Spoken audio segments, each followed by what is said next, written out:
నిజంగా దాసనారాయణరావు గారు ఎంతమందికి సహాయం చేశారు అని అడిగితే ఎవరి దగ్గర లెక్కలేదు. ఆయన చేతికి ఆయన భార్య గారికి మాత్రమే తెలిసి ఉంటుంది. వాళ్ళకి కష్టం వచ్చినప్పుడు సపోర్ట్ చేయటమే కాకుండా ఆర్థికంగా కూడా చాలా మందికి తిండి పెట్టి వాళ్ళ బ్రతుకు తెరువుకు కూడా ఆయన అండగా ఉన్నాడు అంటే అతిశయోక్తి కాదు. నిజంగా అందుకే ఈరోజు ఆయన లేరు అంటే తట్టుకోలేని పరిస్థితి ఇండస్ట్రీ.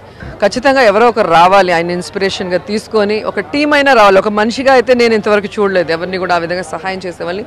సో ఒక team of people. So Dasa Narayana Rao గారి గుర్తుగా ఆయనలాగా ఆయన పేరు గుర్తుండిపోయేలాగా ఇండస్ట్రీలో ఎవరికి కష్టం వచ్చినా మనం ఆదుకోవాలి అని చెప్పి ఒక టీం ముందుకు వస్తే దాంట్లో మమ్మల్ని పిలిచినా కూడా మేము వస్తాం, హ్యాపీగా వస్తాం. ఎందుకంటే మా ఆర్టిస్ట్ అసోసియేషన్లో మీరు చూశారు, బాగా టైం ఉన్నప్పుడు ఫేమ్ ఉన్నప్పుడు అందరూ వెలిగిపోతారు. కానీ ఆ తర్వాత తిండికి కూడా లేకుండా ఎంతమంది ఎక్కడ భిక్షాటన చేస్తున్నారు, ఎక్కడ హాస్పిటల్లో బిల్లులు కట్టక చనిపోతున్నారని పేపర్లో టీవీలో చూసేటప్పుడు నిజంగా చాలా బాధగా ఉంది. మరి ఇన్ని కోట్ల ఆస్తులు ఉన్న పెద్ద పెద్ద హీరోలు, పెద్ద పెద్ద ప్రొడ్యూసర్లు ఉండి ఒక చిన్న సహాయం కూడా చేయలేని పరిస్థితి ఈరోజు ఇండస్ట్రీలో ఉంది. సో దాసనారాయణరావుని ఇన్స్పిరేషన్ తీసుకొని ఖచ్చితంగా ఒక టీం అంటూ ఏర్పడాలనేది నా ఉద్దేశం.